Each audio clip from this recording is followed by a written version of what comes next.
Buenos días, tardes, noches, amigos y amigas, saludos de Alejandro Melgares y bienvenidos a nuestra charla número 62 de Teatramos, donde hablamos de artes escénicas. Un placer contar hoy miércoles 14 de junio con el actor, docente y director Víctor Herranz. ¿Qué tal, Víctor? Buenas tardes. Muchas gracias, muy contento de estar aquí. Estamos en el Retiro, tenemos que decir, Parque del Retiro, que venimos a hablar sobre todo de su última faceta, de director. Ahora decimos por qué. Y la primera pregunta, siempre al inicio, es ¿cómo es tu relación con las redes sociales? Bastante espantosa, la verdad. Es más, yo hace un año tomé una decisión un poquito que podría ser una decisión que puede atraer bastante o ser una red flag gigantesca, que yo decidí comprarme un Alcatel y fuera de mi casa vivo con un Alcatel y no tengo internet y vivo maravillosamente sin estar conectado con 2000 personas a la vez, sino simplemente con una, la que tengo delante, y bastante es. Y desde ese momento, fue en marzo del año pasado, he ido quitándome y poniéndome Instagram, lo mantengo por trabajo también y porque también hay momentos en los que me noto muy adicto y necesito personas online, pero sí que es verdad que tengo una relación donde me vi mucha adicción en un momento de mi vida a Instagram, a WhatsApp, a Tinder incluso, en momentos. Entonces sí que es una relación de que en este momento de mi vida necesito distancia. Hoy me he citado con Víctor, de hecho, cerquita de la parada del metro Ibiza, junto al Parque del Retiro, decimos aquí en Madrid donde nos encontramos, un sitio tranquilo, bueno, pues donde charlar sobre la obra que ha dirigido, que se llama Nadie, Nunca, Nada, que se representa los sábados a las 10 en el espacio madrileño Nave 73. ¡Quiero follar hasta quedarme inconsciente! 14 escenas en las que se aborda la salud mental, maternidad, ¿qué más podemos decir? Bueno, Nadie, Nunca, Nada. O sea, pretende sobre todo como arrojar preguntas que para mí, para las personas de mi edad, más o menos, 10 años arriba, vivimos con ellas, ¿no? Hay algo en la obra que es lo que más me interesa a mí, que tiene que ver con no tenemos respuestas para nada, no sabemos cuáles son las respuestas y simplemente el estar con la pregunta a mí es lo que me da motor. Y hablábamos de todos estos temas porque surge el texto, lo escriben los actores y luego me llega a mí, 4 de los actores que hay ahora mismo, y eran los temas que a ellos les interesaban, ¿no? El asunto de la maternidad, las chicas que estaban ya rondando los 30 y querían enfrentarse, el asunto de las redes sociales, ¿no? También está muy, muy presente, pero sobre todo para mí el asunto central de Nadie, Nunca, Nada, que está mucho en el título, tiene que ver con esta cosa de la identidad, de que en los 20 y en los 30 siento que uno tiene como que destruir o deconstruir la identidad que se ha hecho en la adolescencia o todas las identidades por las que ha pasado en la adolescencia y decidir, vale, ahora que estoy buscando la vida adulta, ¿qué quiero de eso y qué no quiero? ¿Y qué pasa si no hacemos ese proceso? Si vamos desde la inconsciencia y simplemente llegamos a los 20 y a los 30 con una carga gigantesca de lo previo y solo tratamos de que nos den respuestas y buscamos respuestas en terapia, buscamos respuestas en un momento de la obra, ¿no? en una bruja, buscamos respuestas en las redes sociales, buscamos respuestas en el sexo, en las parejas. Bien, pero ¿qué es lo importante? Y para mí lo importante es estar con esas preguntas. ¿Quiero ser padre? ¿Quiero tener una pareja? ¿Soy alguien si no tengo una pareja? ¿Soy alguien si no tengo redes sociales? ¿Existo? ¿Me apetece seguir viviendo? ¿Tengo ganas de vivir? Y en lugar de que nadie me dé esa respuesta, ¿qué pasa si vivo desde esa pregunta? Interesante esa reflexión de la deconstrucción. Cabe destacar que la compañía Balmoral refrenda este trabajo escénico.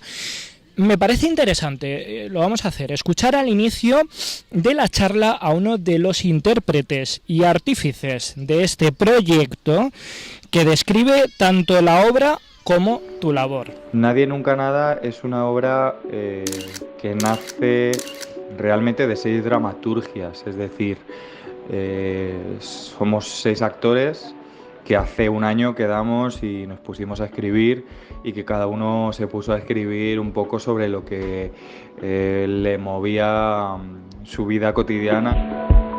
Con la entrada sobre todo de Víctor como director, pues nos hemos dado cuenta de que sí que tiene un carácter así pues más generacional. Creo que queremos ser un poco más humildes y hablar un poco de nosotros mismos. Como digo, ahí entró Víctor, el director, y ya le dio una forma, una coherencia y una velocidad, ¿no?, al ritmo de toda la obra. Es una obra que funciona para un público que está más acostumbrado a ir frecuentemente al teatro, que es un público un poco más selecto, y emociona incluso a gente que no está tan acostumbrada a ir al teatro, ¿no? Y eso, por lo menos para mí, es fundamental, ¿no?, llegar a todo el mundo. Se trata de Octavio Bellón, maravilloso el trabajo que hace y pone varias cosas encima de la mesa, por eso me parecía interesante. 6 intérpretes, ¿no?, que escriben sobre lo que les movía por dentro. ¿Cómo se puede hilar o generar, entre comillas, como hablaba, coherencia entre todos esos textos? No se puede. Directamente. Claro, este es el gran tema de esta obra, que yo cuando leí el texto les dije, chicos, pero estos son 14 microteatros, no tengo forma humana de dirigir esto con coherencia, ¿no? Han cambiado mucho los textos desde entonces. También ellos, en el proceso de ensayos, han reescrito mucho ellos mismos, encontrando otras maneras de contar lo que querían. Pero es verdad que esto que hablaba de las preguntas es un poco lo que hila todo. Ellos querían en un inicio hacer un retrato generacional, y yo lo que puse sobre la mesa, dije, porque yo tengo un tema con lo de qué es una generación, siempre me ha pasado, sobre todo porque yo soy del 97, entonces estoy en tierra de nadie. Yo para algunas personas soy millennial y para otras personas soy generación Z, y pienso, joder, tanto cambio de una persona a otra. Soy distinto, depende del prisma desde el que me miras antes de conocerme. Entonces yo decía, ¿para qué vamos a hablar de una generación si de lo que tenéis que hablar es de cómo veis el mundo vosotros que os habéis juntado para hablar de algo que os toca? Y desde ahí surgió el hilo conductor, que para mí tiene que ver con este asunto de no saber, de realmente... y ahí, no sé si, no hablaría de generación, pero sí de que hay algo en conjunto de los jóvenes que estamos empezando a mirar el mundo desde un lugar de no sé mucho. Hay cosas que sé, ¿no? Se dice al inicio de la obra. Hay cosas que sabemos, y hay otras cosas que no sabemos. Y tampoco sabemos si las queremos saber. Y entonces estas preguntas, que era lo que más se repetía en todas las escenas, preguntas grandes, para mí fue el hilo conductor. De ahí surge el asunto de los espejos, de cómo ellos se miran en un espejo distorsionado, que es prácticamente la única pieza escenográfica que tenemos. Y también el asunto de cómo buscar esto que de niños y de adolescentes sí tenemos, que implica jugar a ser adultos. ¿Qué pasa si ese juego, si las escenas que mostramos son un juego escénico? Desde el primer momento no hay una cosa de verdad, no pretendemos hacer realismo. Ellos van vestidos con una ropa que no tiene ningún tipo de sentido, aunque luego en algún momento lo llega a tener, pero los colores, tiene que ver más con este juego de cuando eras pequeño y te metías en el armario de tu padre o de tu madre y te ponías toda la ropa de los adultos porque querías ser adulto sin tener ni idea de lo que es ser un adulto. Y luego cuando creces y ves que tus padres tampoco tienen ni idea de ser un adulto y que tú eres adulto y no sabes lo que significa esa palabra, para mí vuelve ese juego. Vuelve el juego de hoy voy a jugar a ser un adulto. Y para mí es lo que hila toda la obra. Vamos a jugar a ser distintos tipos de adultos. A ver qué pasa. A ver qué pasa, y para saberlo tienen que ir a ver la obra, por supuesto, Nadie Nunca Nada, Nave 73, textos con carácter generacional. Víctor le dio una forma y velocidad al ritmo de la obra que decía Octavio, porque para quien no sepa de teatro, bueno, pues eso se percibe realmente. ¿De qué modo se puede hacer? Digo, darle ese ritmo. Ha habido muchos ensayos detrás, no hay otra. Ha habido ensayos, por supuesto que sí, ha habido mucho ensayo, pero es cierto que ha sido una obra difícil de montar porque, claro, son 6 actores profesionales que muchos de ellos tienen otros trabajos, como el 90% de la profesión. Entonces, ensayar los 6 ha sido realmente complejo. Hemos tenido muy pocos ensayos los 6. Ha habido algo de mucha entrega por su parte, de mucho trabajo de ellos, también de mis ayudantes de dirección, de la escenografía, de luces, también de mis propias ganas de seguir ensayando y profundizando.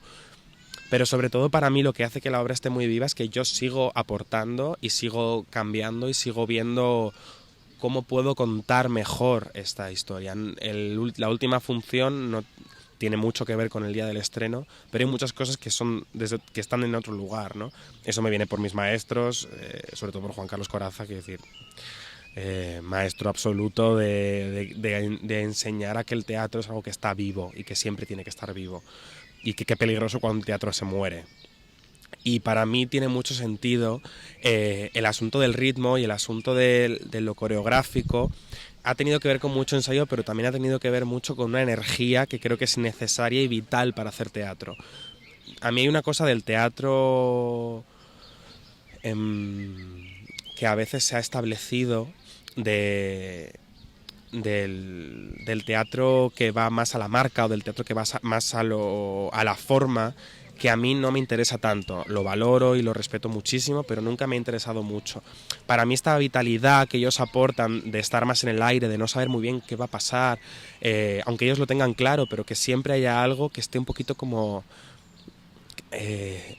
¿y si hoy no? ¿Y si hoy pasa otra cosa? ¿Y si hoy me surge otra cosa al decirte esto? Para mí es lo grandioso de la propuesta. Es algo de que los 6 estudiaron conmigo, muchos de ellos en Estudio Corazza, que es una cosa que está muy presente allí, esta cosa de que la cosa esté viva, de que siempre salgas a probar algo a escena, y es lo que siempre les trato de lanzar en las preparaciones antes de abrir puertas. Siempre es como, ¿qué venís a aportar hoy a la función? ¿Qué de distinto vais a aportar hoy?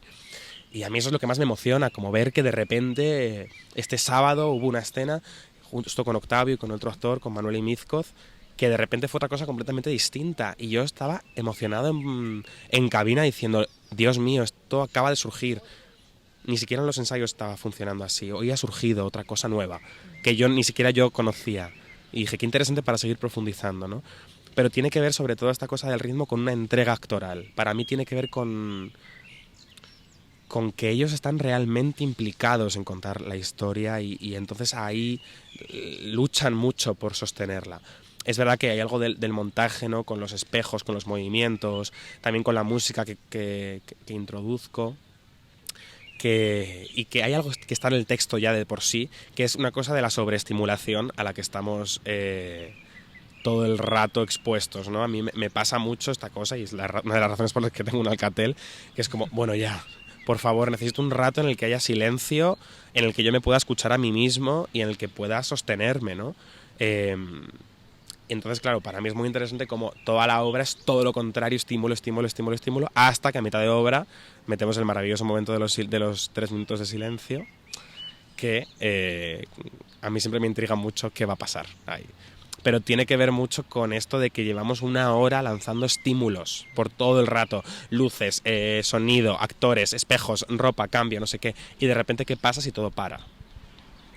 ¿Qué te pasa a ti si dejo de recibir estímulos? ¿En qué lugar me pongo, no?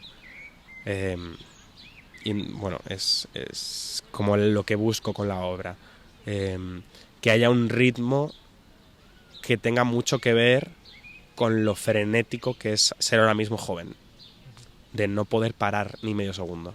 Me parece muy interesante esto que has introducido, porque de hecho te lo iba a preguntar. Después de todo el frenetismo de la obra, hay un momento en el que hay una pausa que puede no ser entendida por gran parte de los espectadores, porque también se hablaba de que es un montaje destinado a un público más selecto de teatro, aunque puede emocionar a todo tipo de personas, ¿no?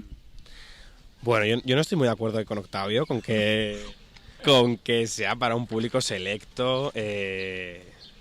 Yo soy muy partidario de que creo que cualquier persona que quiera compartir es bienvenida en el teatro, que quiera compartir lo suyo y que algo le sea compartido. Yo entiendo el teatro como, de nuevo mis maestros, ¿no? Como algo de reunión.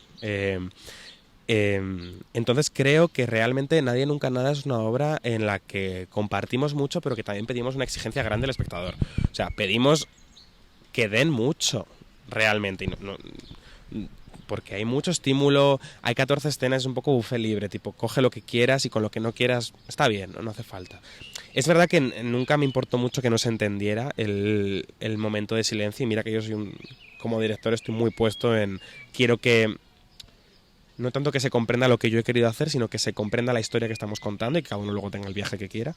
Pero es verdad que con los 3 minutos de silencio, esto surge de que a mí en los propios ensayos me agotaba dirigir. Era como, Dios mío, y más, y más, y más, y más.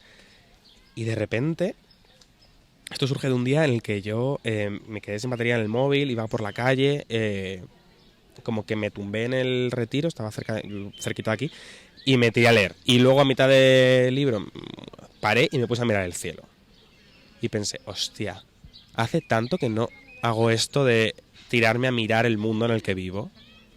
Estoy tan sobreestimulado todo el rato, con cientos de cosas que hacer, cientos de planes, más en esta ciudad, que es que no puedes parar, es imposible parar en Madrid.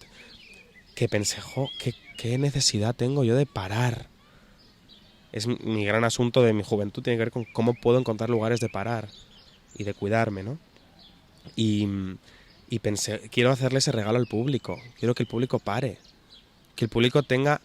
Inicialmente yo quise hacer 10 minutos, tuve un motín por parte de los actores. Vamos, o sea, realmente... O sea, me lo prohibieron, entonces fuimos a 3 minutos... Y este fin de semana, en esta última función, fue hay algo de que yo también voy comprendiendo más ese momento. Y pensé, ahora sí que haría 5. Porque hubo algo que se me hizo corto, necesité más espacio yo como director, incluso como para poder respirar lo que estaba pasando en la sala, ¿no? Y claro, mucha gente lo que me dice es como que se ponen muy nerviosos, que no comprenden, miran la cabina, se tensan, se ríen. En el estreno fue divertidísimo porque la gente empezó a aplaudir, paró de aplaudir, volvió a aplaudir, paró de aplaudir y luego la gente empezó a reírse, mirar la cabina, a sentirse incómoda, ¿no? Y para mí siempre es el asunto de qué pasa si durante 3 minutos no ocurre nada. ¿Qué ocurre de verdad? Y entra un miedo, entra pánico. O sea, lo que veo es como, joder, ¿cómo me haces esto? Como una especie como de ataque, como si yo fuera ahí a poner al público, como si estuviera cogiendo al público y lanzándoles con una manguera de agua fría o prendiéndoles fuego. Lo reciben como un ataque y para mí es el momento de placer de la obra. Es el momento de pararme a mirar un cielo, además es un cielo de Cádiz, es un día entero lo que se proyecta. Y yo siempre pienso, joder, es mi regalo a este público. Puedes parar durante 3 minutos y simplemente mirar el cielo. Mira lo hermoso del cielo. Y ya está. No hay nada más. Y ni va a haber nada más. Y está bien que no haya nada más, ¿no? Qué gran asunto el silencio. Pienso mucho últimamente en el silencio. Alerta spoiler. Bueno, para quien vaya a verla ya sabrá la explicación. Quedan 2 funciones, por supuesto. Nadie, nunca, nada. Y efectivamente, qué mejor que poder generar, aunque sea esa tensión, ¿no?, dentro del público durante ese silencio, mejor que la indiferencia. Bueno, existe el amor, es la ansiedad la verdadera pandemia. ¿Por qué cada vez nos sentimos más solos? ¿Quién me recordará cuando muera? Son algunas de las preguntas que plantea esta obra, Nadie, nunca, nada, de la que estamos hablando con Víctor, su director. ¿Tienes respuestas para estas preguntas o crees que este montaje abre, la reflexión al público a algunas de estas cuestiones? No, yo la verdad que no tengo mucha respuesta. Yo que venía buscándolas.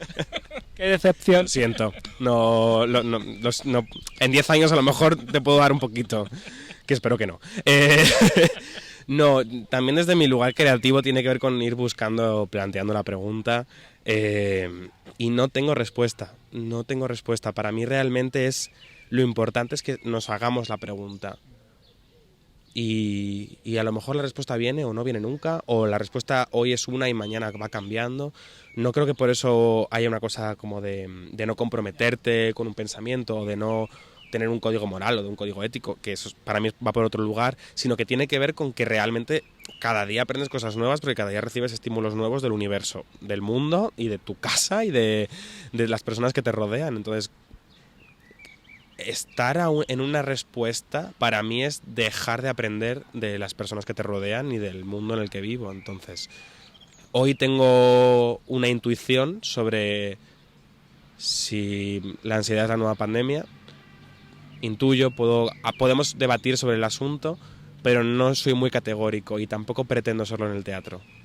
Creo que además el teatro que da respuestas es un teatro bastante fascista, diría, porque no es un diálogo, es esto, punto, míralo, acéptalo.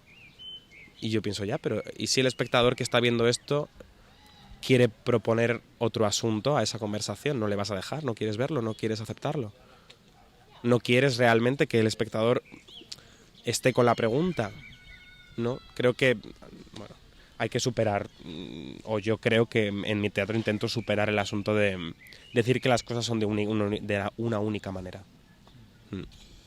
Y lo importante no es solo el planteamiento de cómo hemos llegado al mundo actual, cómo plantea la obra, sino, a tu modo de ver, Víctor, ¿cuál es la dirección a la que vamos?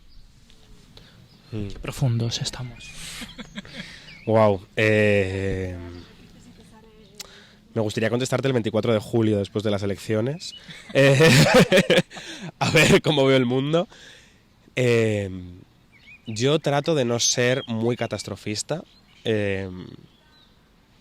Porque es verdad que yo, por ejemplo, cada año que pasa me encuentro mejor con mi vida y con el mundo y aprendo más y me gusta más estar vivo, realmente. Pero es cierto que la tendencia y lo que observo me da bastante miedo. Me da miedo, yo doy clase a adolescentes y a gente muy joven, y me da miedo ver la desconexión que tienen de sus propias necesidades, porque todas las necesidades se las sacia un teléfono o se las sacia internet o una sobreprotección gigantesca a través de la tecnología, que ha dado cosas maravillosas. No estoy para nada ludista, lo estuve en un momento de mi vida, pero ya no estoy en contra de las máquinas. Las máquinas son interesantes para algunas cosas, pero creo realmente que el pensamiento imaginativo cada vez está más coartado y me parece muy peligroso. Me parece muy peligroso no soñar con la posibilidad de que las cosas pueden ir mejor. Me parece muy peligroso la tendencia de que solo veamos distopías. Me parece muy peligroso que imaginar un triunfo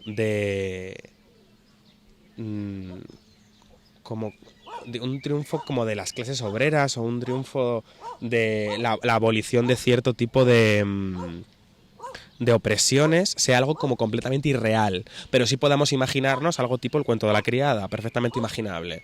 Hacia ahí sí que podemos imaginar, pero no podemos imaginar hacia un universo en el que el reparto de bienes está más equilibrado que en el mundo actual, y ni los ricos son tan ricos ni los pobres son tan pobres. Eso no nos lo podemos imaginar. Y ahí es donde pienso, ¿qué nos están haciendo con la imaginación? ¿Hacia qué lugar estamos yendo con la imaginación? Y creo que tiene que ver mucho con lo que consumimos, con la cultura que consumimos. Yo esto que te digo, doy clases a adolescentes y todas las improvisaciones que me traen, o todos los asuntos que me traen, son asuntos de drogas, asuntos de mafia, asuntos de violencia. Porque es lo que ven en las series que ven, en los libros que consumen o en la música que consumen. Hay una cosa muy violenta, muy agresiva, y yo pienso, ¿dónde queda el espacio para la ternura? Después del COVID, ¿hay espacio para que nos toquemos con ternura?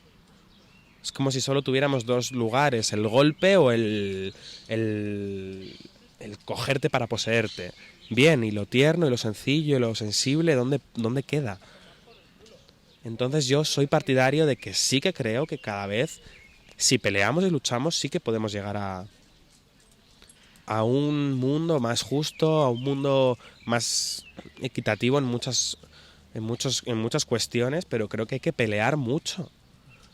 Yo lo pienso mucho con la gente de mi edad, ¿no? Que vivimos el 15M súper jovencitos, y cambió mucho nuestra ideología y cambió mucho para cualquier tipo de lugar, no solo de izquierdas. Pero creo que nos implicamos mucho en política y ha habido una especie como de decir, joder, no ha servido para nada. Bueno, yo creo que también hay que seguir peleando. Y lo pretendo siempre dirigiendo y actuando, yo siempre trato de esta cosa de abrir las preguntas, y de cuantas más preguntas te hagas y de cuanta más conciencia le pongas a las cosas que haces o al mundo en el que vives, para mí creo que se puede ir a mejor y que puedes hacer cambios reales en la materialidad de las cosas si realmente te pones ahí, en ir adelante. Creo que es muy difícil y entiendo que haya mucha gente que esté muy cansada y que no le apetezca hacerlo. Maravilloso. Ok. Y creo que tienen también derecho a quejarse de que luego las cosas no vayan bien. Ok, es que es algo que sucede. No voy a ponerme a juzgar ni a sacarle el látigo a nadie. Pero sí que es verdad que yo, sí, me gusta mucho hablar de lo mío, porque es de lo único de lo que puedo hablar. Yo creo que sí, pero que tenemos que imaginar futuros posibles, futuros maravillosos, futuros en los que queramos vivir y contar esas historias y contar las historias de un futuro en el que no asesinen a 40 mujeres al año en España, o no tengamos que ver vídeos de palizas homosexuales a mujeres trans constantemente en redes sociales, que ya nos hemos vuelto completamente ajenos a esa violencia. Ves un vídeo y es como, ok, ¿no? Es como, siento que desde la guerra de Irak, los que de mi generación lo teníamos todos los días en el telediario, hay algo de la violencia que no nos cala. Y pienso, qué terrible que este acto de violencia tan grande no nos movilice, o no nos toque, o no nos haga querer imaginar un mundo en el que esa violencia ya no exista. Yo voy a seguir tratando de imaginar ese futuro, realmente. Y mientras lo imaginamos, nadie nunca nada. Volvemos a la obra. ¿Qué tal la ayudantía de dirección con Laura López y Cristina Basayote? Pues son maravillosas, son mis ángeles de la guarda. Cristina y Laura... Laura ha sido un regalo, porque Laura, yo la conocí como actriz, es una actriz maravillosa, una actriz con un instinto y una inteligencia tremendos. Y hay algo muy hermoso en ella de querer ponerse muy concreta en las cosas muy pequeñitas. Entonces, como ayudante de dirección es mágico, porque es que lo ve todo. Es jovencísima y está aportando muchísimo desde lo creativo, desde lo organizativo. Yo ha sido un regalo y ha sido la primera vez que trabajo con ella y ha sido maravilloso. Y Cristina es como mi hermana. Hay algo de... el otro día nos reíamos como de empezar casi a tener una especie como de pareja artística constante, porque es todo el rato o yo actúo en lo suyo o ella actúa en lo mío, o nos hacemos la ayudantía, trabajamos juntos, estamos... Y hay algo de las dos que me gusta mucho de pensar en conjunto. Yo soy una persona que pensar sola... A mí me gusta pensar con gente y me gusta reflexionar con gente, y son dos mujeres con las que puedo reflexionar y abrir temas y con las que aprendo muchísimo. Hay algo de que lo que más me gusta trabajar con ellas es que aprendo muchísimo, y han sido, han sido la razón de que estrenáramos. O sea, sin ellas yo no hubiese podido estrenar. Además, yo estuve muy enfermo la semana anterior del estreno, cogí una gripe tremenda. Y ellas estuvieron levantando los últimos ensayos, aportando, haciendo cambios. O sea, para mí, más que ayudantes de dirección, son casi adjuntas a la dirección. Hay mucho de ellas en la obra, mucho. Y menos mal también. Manuel en luces, Candela la escenografía, María el diseño de cartel, la producción y dramaturgia de todos, la compañía Balmoral con los intérpretes, en este caso Manu, Natalia, Octavio, Jorge, Isabel, Pablo y la colaboración de Julia. Ahora escuchamos de fondo un sonido de bar. Vamos a saber de dónde viene el nombre de la compañía Balmoral y nos lo cuenta uno de sus fundadores. Humo de espectro en la noche.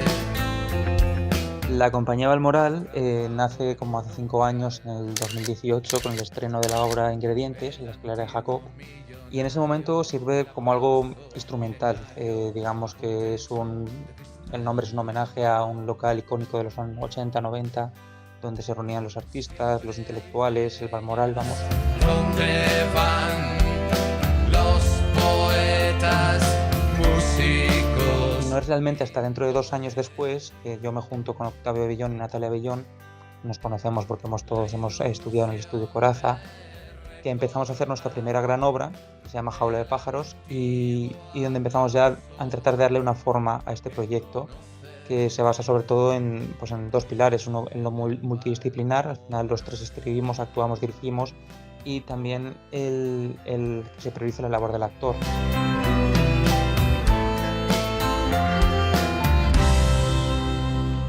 Es el proyecto Nadie Nunca Nada, que hemos empezado también a abrir la compañía a más actores, a empezar a pensar también en producir otros proyectos, a formalizarse ya finalmente como un producto completo, entendido. Se trata de Jorge Berlanga, que efectivamente el nombre viene de aquella coctelería que estuvo en su día situada en la calle Serrano con Hermosilla.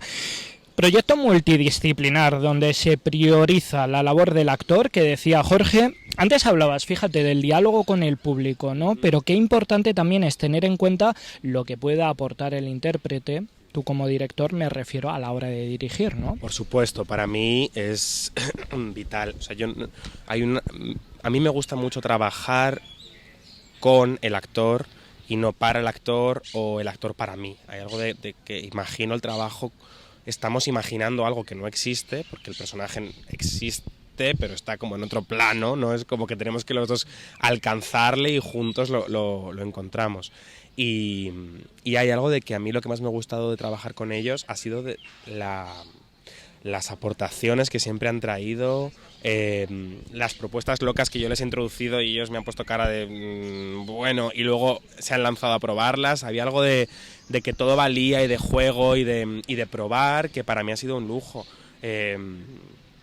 Y yo creo que es vital para mí. O sea, para mí una buena obra, sí, el asunto del montaje es obvio, el asunto de los espacios, a mí me encanta, lo disfruto mucho, pero yo es trabajando con los actores y buscando juntos la manera de contar esta historia o de llegar a ese texto, de producir lo que queremos producir, donde realmente disfruto. Las preparaciones, lo hablaba con Cristina Basayote, con mi ayudante de dirección, hay algo de que las preparaciones las disfrutamos casi lo que más, de estar con los actores preparando para luego montar, de cómo les introducimos en ese mundo, les introducimos a los temas, en los viajes, y de ahí surge mucho, de las preparaciones surge mucho lo que luego acaba estando en el resultado final, ¿no? Pero sí, es en los ensayos con los actores donde yo más disfruto completamente. Luego las funciones las sufro más, pero en los ensayos yo es donde más me lanzo con ellos, y con ellos ha sido una gozada, realmente. Y no podía faltar en la charla otra voz importante. ¿La escuchamos? Creo que Víctor ha hecho una labor fundamental en el proceso de la obra, porque se enfrentó a un texto escrito por 6 dramaturgos, y creo que él ha sabido sacarnos de este trabajo de mesa y explorar ese texto de formas que nosotros no nos lo habíamos imaginado, y ha sido capaz de unificarlo y darle un lenguaje más común, o como un hilo conductor a toda esta historia. Y bueno, ha sido un proceso también con él muy creativo, de salir más de la cabeza e ir un poco más a lo raro, a lo desconocido por nosotros, a sacarnos de la idea que teníamos. Y ahí me parece muy interesante y fundamental su trabajo, y también me encantaría preguntarle cómo ha sido para él este proceso de ir metiéndose en este texto e ir sacándonos de nuestras creencias. Se trata de Natalia Bellón, que junto a Octavio Jorge fundan Valmoral, y te pregunta esto del proceso de meterte en el texto y de sacarle sus creencias. ¿Cómo se hace eso? ¿Cómo se hace eso? Es muy buena pregunta. Esto lo hablaba hace unas semanas con un amigo y hablaba de... a mí siempre me ha sorprendido mucho que Spielberg solo ha escrito o firmado 3 de sus guiones, en el resto no. Él me decía, pero él se mete mucho, y decía, claro, pero a mí lo que me fascina es que muchos de sus guiones más personales él no lo ha firmado, y está él todo el rato. Su familia están sus emociones, está siempre. Y con esto con Cristina también lo he hablado muchas veces de cómo uno puede ponerse personal con un material que no ha escrito él o que no surge de él, ¿no? Y para mí fue ese el viaje con Nadie Nunca Nada, con cómo aportar lo mío, aportar cómo yo veía el mundo, aportar cómo me resonaban a mí estos temas, y también hablar mucho con ellos, porque al final ellos habían escrito esos textos, por algo sería, ¿no? Y hablar mucho de qué querían ellos contar. Claro, hay algo de cuando tú escribes, ¿no?, que puedes quedarte muy en la cabeza, en lo mental, tú lo ves de una manera y luego cuando llegas al teatro es otra cosa lo que pasa allí. Hay otros elementos que no están en la cabeza, que tienen una parte muy importante a la hora de contar la historia. Entonces, para mí el proceso tuvo que ver mucho con ver qué querían contar ellos, ver cómo me resonaban a mí esos temas y ver cómo lográbamos un puente entre ambas situaciones. Y ese puente era la manera de contar la historia, ¿no? La forma, diríamos, el lenguaje que he utilizado para contarla. Siempre tratando de no pasarme a mí por encima ni pasar tampoco por encima de ellos, que eso ha sido lo difícil, ¿no? Para mí dirigir esta obra, lo difícil ha sido cómo rendir homenaje o cómo no pisotear o destruir el motivo original de lo que ellos querían contar, sino al contrario, cómo encender aún más ese fuego aportando lo que a mí me movía ese fuego. Ha sido un proceso realmente muy divertido y muy obsesivo, algo de estar... yo había días que decía, no puede ser que tenga 10 minutos para cogerme el autobús a trabajar y en esos 10 minutos esté con 4 canciones de la obra y repasando los textos e imaginando un nuevo espacio. Tengo que parar. Como, no puede ser. Pero había algo de que yo quería introducirme hasta el fondo. Creo que la única manera de trabajar, o al menos la única que yo sé, o que a mí me sale ahora mismo en este momento de mi vida, mientras tenga fuerza y ganas, es meterme hasta el fondo. Recordad, Nadie Nunca Nada, solo quedan 2 funciones. Sábado 17 y 24 de junio, Nave 73, ¿tendrá más continuidad este proyecto? Pues no lo sé, yo espero que sí, también porque los actores se han entregado mucho. Creo que es un proyecto que puede cambiar y que puede crecer, conmigo o con otra persona dirigiendo. Yo creo que, creo que es algo que puede continuar o no, pero va a depender mucho también de que vengáis estas 2 funciones y lo llenéis. y también de las ganas que tengan ellos de seguir investigando estos temas o de ir a otros. Pues bueno, ya sabéis, tenéis que ir a ver estas 2 funciones. Segunda parte de la entrevista. En todas las tertulias nos gusta aprovechar y hacer un breve repaso por la trayectoria del invitado. Si no me equivoco, el 1 de octubre de este año, ¿cumples 26 o...? Cumplo 26, sí. Bueno, pues lo digo porque precisamente un mes de octubre de 2015 arranca tu andadura en Estudio Coraza y concluyes tus estudios en febrero del 19. Esto lo compaginas con los estudios en la UNED y la Universidad Autónoma. Aquí hago un inciso y vamos a escuchar una voz que ha querido estar presente también en esta tertulia y que te formula una pregunta. Hola, Víctor. Yo te preguntaría muchas cosas, pero la verdad es que lo que más me interesaría saber es, conociéndonos como nos conocemos desde el instituto y la adolescencia, ¿qué le dirías al Víctor de los 15 años con el que iba a la Filmoteca en Coslada? Un beso. Esto no me lo esperaba para nada, ha sido como wow. No sé, creo que le daría un abrazo. Y le diría... Creo que no le diría nada, porque creo que todo lo que pasó, todo lo que hice en esa época, todo lo que ha pasado desde entonces, me ha llevado hasta este momento en este banco que hace un día estupendo en el Retiro. Entonces, no sé si le diría algo, porque no sé si quiero cambiar esa trayectoria, estoy bastante contento. Pero sí que creo que me gustaría abrazarle y como insuflarle fuerza, como... algo de, venga, vas a poder y vas a disfrutar mucho en el proceso. Lo vas a disfrutar. Y sigue yendo a la Filmoteca y sigue viendo cine y teatro y sigue leyendo. Sigue nutriéndote. Y sí que le diría como, vas a aprender a querer. No te preocupes. Vas a aprenderlo. Bueno, qué bonito. ¿Cómo surge y cuándo te llega la oportunidad de ser profesor de interpretación? Hablábamos en Coraza. Pues... claro, ahí...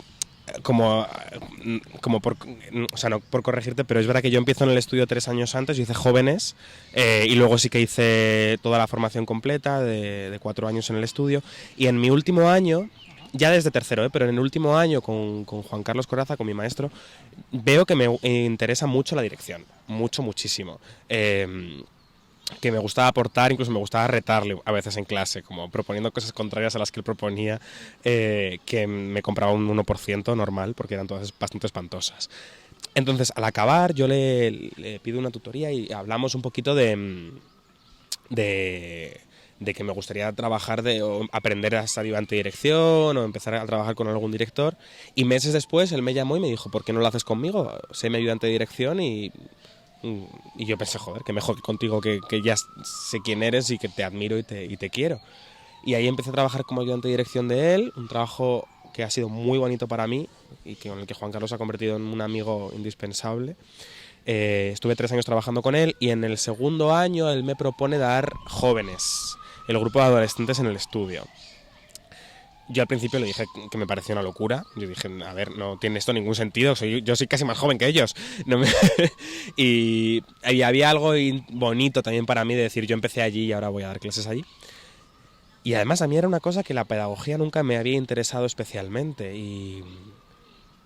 Y fue entonces, en ese primer año de ayudantía de dirección y en el segundo, sobre todo cuando empecé a dar en jóvenes y ya en el tercer año que empecé a dar primero en la formación regular del estudio, que empecé a ver la pedagogía como otro lugar donde yo me podía hacer preguntas y donde podía seguir explorando los temas que a mí me obsesionaban como artista. Y cómo aprendo de mis alumnos. Yo estoy cerrando ahora mi grupo de primero y no puedo parar de pensar en la cantidad de aprendizaje que me llevo con ellos. Entonces, fue una cosa de que Juan Carlos me lo propuso y yo me lancé. No hubo, a veces soy un poco kamikaze y tomo las decisiones como, venga, si la intuición me dice que sí, me lanzo. Y había algo de que me gusta aprender, y para mí el estudio y dar clases, yo afianzo muchos conocimientos que ya tengo, pero sobre todo descubro nuevas puertas, descubro nuevos textos, nuevos personajes, nuevas maneras de trabajar, que para mí son muy sorprendentes. Sé que eso es súper cliché, esto de que cuando uno da clase, los alumnos te enseñan más. No creo que enseñen más, pero sí que creo que dar clase sin pretender asumir que lo que estamos haciendo es investigar juntos una manera, no sé si tiene mucho sentido. Yo no sé mucho dar clase de llego aquí, te suelto mi rollo y me voy a mi casa. Para mí dar clase tiene que ver con yo tengo una serie de herramientas que vamos a compartir y vamos a crear algo que no existe ahora mismo, entonces vamos a investigarlo. Y hay muchas cosas que no sé y que me agradezco mucho poder decir, y es lo que más me gusta de trabajar en el estudio, de poder decir, no sé. Hay cosas que todavía no sé, y menos mal que no las sé. Y voy aprendiéndolas también.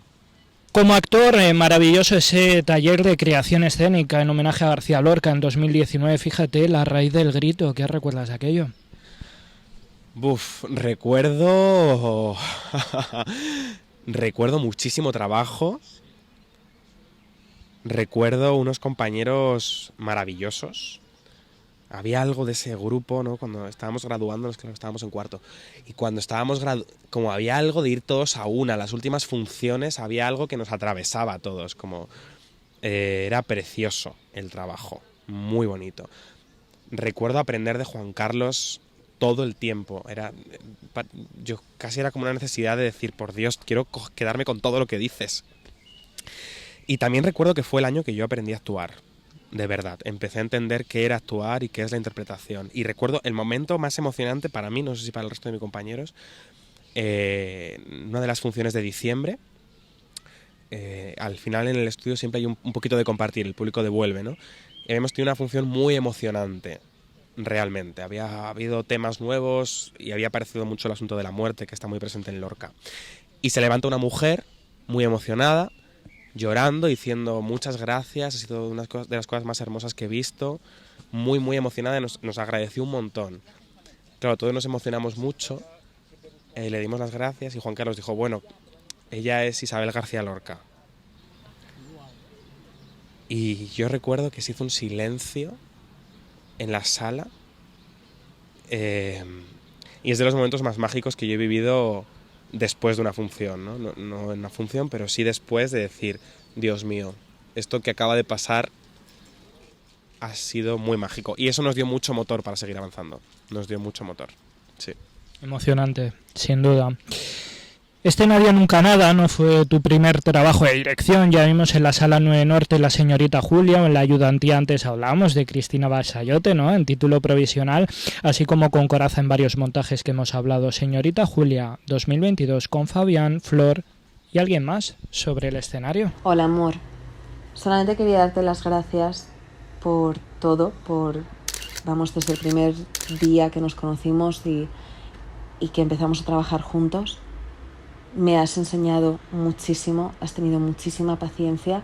Me siento muy agradecida, sobre todo por señorita Julia, porque fue el primer proyecto que monté y si estoy orgullosa de él, sé perfectamente que la mayor parte es gracias a tu montaje, a tu dirección y a esa forma que tienes de ver y de respetar a los autores. Así que espero sinceramente que podamos trabajar juntos ya, para los restos. Te mando un beso enorme. Marta Lowenfeld, que encarnaba a Julia en ese montaje, ¿qué te guardas de ese trabajo? Yo de ese trabajo aprendí de todo. Aprendí lo difícil que es Strindberg. Aprendí a respetarle como autor. Aprendí mucho de montaje, obvio, de interpretación, pero sobre todo aprendí a no pasarme por encima como director, a poder respetar mis intuiciones escénicas y a poder respetarlas junto con los actores, ¿no? De cómo no imponer, pero también decir creo que es por aquí. Y de ver cómo ellos seguían, cómo nos lanzamos a aquello que fue una absoluta locura a todos los niveles. Una locura muy creativa y que me dio mucho placer. Pero sobre todo eso, aprendí un poco a reverenciar a qué es montar un texto tan complejo y difícil como es Señorita Julia de Strindberg, que yo creo que llegaré a comprender con 70, quizá. Ahora comprendo un 2% de la obra, un poquito más que la primera vez que la leí. Además, en todas las charlas nos gusta hilar temas con temas, nombres con nombres, y es que hay más Martas presentes en tu vida. Perdón, ¿eres Víctor Herranz? Soy Marta Álvarez, soy tu fan desde hace años, y como fan tuya, siempre me ha llamado la atención lo versátil que eres en todos los campos, pero interpretativamente hablando, porque diriges, escribes, adaptas, interpretas, enseñas también. Y me preguntaba qué es lo que más disfrutas o qué es lo que te aporta de cada una de estas facetas. Muchas gracias. Se trata de tu fan, la escritora de éxito infantil y juvenil Marta Álvarez, que te formula esta pregunta: ¿qué es lo que más disfrutas y te aporta de cada una de todas las facetas que desarrollas y de las que hemos hablado en esta charla? Muy buena pregunta. Pues creo que todas se hilan un poco y tiene que ver con poder mirar asuntos míos, por supuesto, pero sobre todo asuntos de la sociedad o asuntos del mundo que en general no miro tanto, como cómo arrojar luz a lugares que quizá yo no miro habitualmente. Sobre todo como intérprete, ¿no? Hay algo que actuando a mí lo que me suele interesar más o lo que más me mueve a la hora de interpretar es poder bucear desde mis imágenes y desde cómo yo veo el mundo a mundos muy distintos, a mundos muy a veces incluso contrarios a lo que yo veo, o a mi manera de ver el mundo. Y creo que ahí me ayuda mucho porque vuelvo a las preguntas, pero es que me plantea mucha pregunta el hecho de poder introducirme en esos lugares. Creo que me pasa lo mismo con la dirección y con la dramaturgia, pero es verdad que ahí también surge algo más un impulso mío de querer mirar a un lugar concreto. Hay algo de cuando yo interpreto, pues lo que, entre comillas, me ha tocado hacer, me viene un poco y me lanzo a bucear ahí a ver qué ocurre, pero es verdad que dirigiendo y actuando soy yo el que elige el tema al final, o soy yo el que mira un asunto concreto, aunque luego aparezcan otros que me sorprenden, pero el asunto que quiero mirar. Y eso es lo que más me gusta, el no desconectarme de mí y el no desconectarme de las personas que me rodean. Hay algo de el poder estar profundizando o ahondando en lugares que si yo trabajara en una oficina quizá no podría ahondar o no podría profundizar, o quizás sí, no lo sé, puede que sí, no lo sé, también me quedo con esa pregunta. Pero es verdad que quizá desde la interpretación tiene que ver con un salto mayor hacia lo desconocido, y desde la dirección y la dramaturgia suele ser más un salto hacia algo que yo necesito contar en ese momento de mi vida, o algo que yo quiero contar, o algo que de repente llega, ¿no? Como pasó con Julia, que de repente apareció y dije, yo necesito contar algo de aquí, si no, no lo hubiese hecho. Y vi que sí, que quería contar algo que tenía que ver muy obvio con la lucha de clases, con el asunto de los ricos y los pobres, que está muy presente en Strindberg, y dije, ok, voy por aquí. Pero diría eso, y hay algo además que lo que más me gusta es estar en todas las facetas del proceso creativo. Hay algo de, yo dirigiendo me meto mucho a actuar, me hago todos los personajes en mi casa, los actúo, los desactúo, cambio la manera de hacerlo 80 veces, y eso también es para mí una manera de poder expresarme, ¿no? Hay un momento de la obra que nos reímos de esto, ¿no? Como de, uno se hace actor porque quiere contar historias, ¿no? Y es verdad que es un cliché tremendo, porque no creo que nadie se hace actor para contar historias en el fondo, pero es verdad que creo que llega un momento de tu carrera o llega un momento de tu formación en el que te empieza a interesar la historia. Y cuando te empieza a interesar la historia y te empieza a interesar realmente por qué es importante comunicar lo que estás comunicando y por qué tienes que hacerlo y lo quieres hacer, ahí cambia algo. Y ahí empiezas a entender un poquito más de qué va esto. Si realmente no quieres comunicar nada y no quieres contar nada, bien, ok, pero creo que se queda light. Para mí tiene que ver con comunicar, actuar y dirigir. Vamos concluyendo. Y es que por si fuera poco, Víctor forma parte del equipo del Templo de las Mil Puertas, revista online de literatura juvenil, y donde confiesas creer en el poder transformador de los libros. ¿Qué han cambiado los libros o te han aportado en tu vida y por tanto a tu profesión?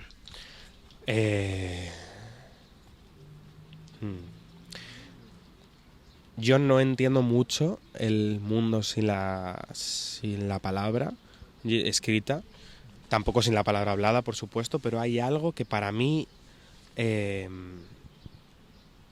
no es esta cosa que dice Lorca del teatro, es la poesía que se levanta del libro y se hace humana. Y a mí me gustan mucho las dos opciones, ¿no? Como que hay algo a mí de la literatura que me interesa mucho porque me parece un vehículo maravilloso para poder arrojar luz a lugares donde no arrojamos luz en general.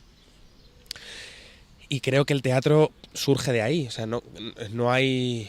Sí, claro, existe teatro que no surge del texto, pero es verdad que a mí me interesa mucho el texto. Es donde yo más disfruto a la hora de trabajar.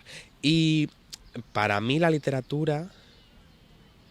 Es que me voy a poner muy cliché, es verdad que fue un refugio en la adolescencia, pero esta cosa de la literatura me salvó, a mí no me salvó de nada, pero es verdad que había algo de la palabra escrita de la literatura que sí que me ha aportado el poder no ser tan categórico a la hora de mirar el mundo o de juzgar tanto. Creo que eso sí que en mí lo ha hecho la literatura, no creo que lo hagan todos. Y también es un lugar en el que yo me permito imaginar. A mí lo que más me gusta de la literatura, me interesa mucho, por supuesto, el cine y los videojuegos también, aunque menos, pero bueno, a veces sí. Pero es verdad que hay algo de lo visual que a mí no me permite imaginarme lo que no estoy viendo, ¿no? Es como que en los videojuegos me pasa, o incluso en el cine a veces también, en el teatro menos porque hay una dimensión más poética, pero en el cine, en la televisión y en los videojuegos hay algo de que solo estoy con lo que está pasando. No me imagino todo lo que no estoy viendo. En la literatura sí, es como que en la literatura no existe nada. Todo te lo tienes que imaginar. Entonces, para mí, o sea, creo que el gran regalo que me han hecho mis padres es leerme desde pequeño. Porque creo que ahí inculcaron en mí esta necesidad de imaginar algo que no existe. Creo que es eso lo que más me gusta de actuar. Fíjate, antes que me preguntaba Marta de qué es lo diferente. Que creo que todo el rato trabajas con tu imaginación y con imágenes que no existen realmente, no están presentes, no están ahí y tienes que hacérselas ver a un espectador o tienes que ponérselas delante de una cámara. Y eso es para mí lo importante de la literatura, que todo está abierto. Puedes imaginar como tú quieras a cada personaje y probablemente tú y yo leamos un libro y como tú te imagines una situación sea muy distinta a la mía. Me parece lo maravilloso de la literatura, el poder contar la misma historia, que también creo que lo tiene el teatro, el poder contar la misma historia desde perspectivas muy, muy, muy distintas, ¿no? Y esta cosa de poner el foco en un lugar y no en otro, y quizá en otra novela sobre el mismo tema se ponga el foco en otro lugar. este es mi speech a favor de la literatura. Prismas distintos, por supuesto, para contar una misma historia. En todas las charlas nos gusta rescatar un fragmento de la tertulia anterior. En la última viajamos a las Baleares y estuvimos con el actor Pablo Pavón, que tiene una compañía con la que hace teatro en Ibiza, y esto nos decía, ¿lo escuchamos? A mí me gusta que a alguien del público no le guste la obra. Pero porque si no le ha gustado es por algo, porque el sentimiento que a lo mejor que ha visto pues no le ha gustado en ese momento recibirlo, o cualquier cosa. Es que yo creo que es súper ilícito. Incluso he escuchado a algunos directores decir que es lícito hasta levantarse de una obra de teatro. Eso decía, tu modo de ver, ¿es lícito levantarse de una obra de teatro? ¿Es mejor generar rechazo que indiferencia? Antes hablábamos eso de que la función esté viva. Sí, yo creo que en un teatro, mientras no agredas a ningún actor, ni te agredas a ti mismo, ni agredas a ningún elemento personal de nadie, puedes hacer lo que quieras. Quiero decir, no es... Yo esta cosa de las convenciones sociales en el teatro creo que no existieron nunca y creo que ya deberían estar completamente destruidas. No es esta cosa que... iba a hacer un spoiler de Falstaff, entonces no lo voy a hacer. De Falstaff, no lo pienso hacer. Pero hay algo que está muy presente de este tema. Si vas a verla lo verás. Porque has visto, claro, el momento tal. Y yo pensé, claro, pero es que es así, ¿no? O esta cosa de Valle Inclán, de que él se ponía a gritar y a silbar si no le gustaba la función. Bueno, pues sí, es que yo creo que hay que destruir cada vez más el asunto del teatro como un lugar burgués al que tú vas a sentarte, te levantas, aplaudes y te vas. Eso creo que está bien hacerlo en un mitin político, pero en ningún más, en un lugar donde hay una conversación no debería haber una manera correcta de estar. Al menos yo no lo creo. Entonces yo creo que sí, que si que te quieres levantar e irte, pues estupendamente. Quiero decir, claro que sí. Sí que es cierto que a mí al final de la función que se escuchan cosas como por fin, no sé qué, que me pasó hace poco en una función en la que estaba un colega, pues sí que me parece una falta de respeto porque llevas 2 horas y media aguantando la función, haberte ido. Yo prefiero que te vayas, vete y haces el momento a tal, pero ya al final, ya para 3 segundos, pues no aplaudas y ya está muy bien. Pero sí, yo creo que más que no como buscar que no guste o buscar que guste, yo creo que la gente, si estás creando un espacio de comunicación, puede recibir esa comunicación como ella quiera. Entonces ahí el espectador va a recibir lo que quiera y va a tener el viaje que tú no puedes controlar. Que eso es algo que los directores tenemos que aprender desde el momento cero. Tú no puedes controlar el viaje que tenga el espectador. Porque cada espectador se enganchará, porque tú puedes tener un momento en el que aparezca un niño agarrado de su madre y el espectador de la fila 3, su madre murió hace 24 horas y tiene un viajazo, y el del lado no se habla con su madre y tiene un viaje completamente distinto. Entonces, ¿para qué controlar ese viaje? Y sobre todo, ¿para qué te ¿para qué te va a importar ese viaje? A mí que te guste o no te guste la función, claro, desde el ego, por supuesto, quiero que te encante mi función porque le he dedicado mucho esfuerzo y quiero que te guste, y creo que decir lo contrario también es una manera de quiero que te guste, porque no te gusta tanto que hablas de ella, ¿no? Pero sí que creo que desde el lugar consciente, si me pongo realmente con lo que quiero contar de la obra, creo que cada espectador puede tener el viaje que quiera y es completamente lícito que lo tenga. Y espero que lo tengan y no tener que imponerles nada. No quiero imponer nada con mi teatro. A todo lo contrario. Quiero realmente que sea un canal y que el canal llegue hasta donde tenga que llegar. Y que abra lo que tenga que abrir y que cierre lo que tenga que cerrar. Pero sí, yo creo que más que generar algo, rechazo o encanto o las dos cosas, o generar un impacto tan grande, para mí tiene que ver con si lo que estás viendo te abren imágenes en la cabeza o no.